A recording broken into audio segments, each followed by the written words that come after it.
Chronological Bible in a Year, day 97. If you're reading along, we've completed 9 books, having finished Ruth today.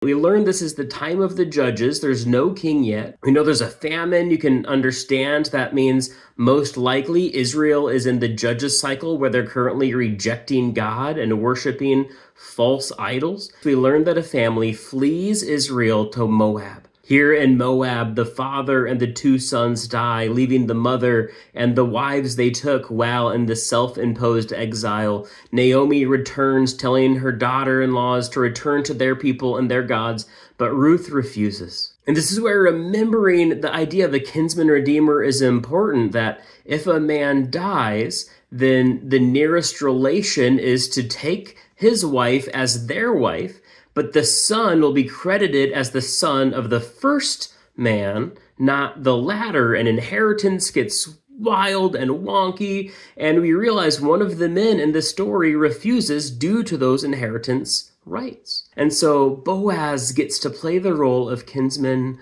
redeemer. And this is really important because when we look at Boaz, he's not just your normal Israelite. You see, Boaz hails from Perez. Perez was the son of Judah and Tamar, Judah's daughter-in-law, after his sons refused the role of kinsman redeemer. And so she sinfully takes matters into her own hands along with her sister-in-law. And so we see first failed kinsman redeemer creates the line leading to Boaz, who's a successful kinsman redeemer. But Boaz's parents are also interesting. His father, Salmon, is married to a woman named Rahab. Now, if you've been reading along, we learned about Rahab back in Judges. Rahab was a woman, a prostitute from Jericho, who helped the Israelites in that battle, and so her and her family were spared. So in this line, we have the son who came about by a sinful union after a failed kinsman redeemer. And then we have a man who marries a prostitute from a foreign nation after an invasion. And now we have a man marrying a woman who is from a foreign nation. But this man will have a great-great-grandson that will become kind of a big deal.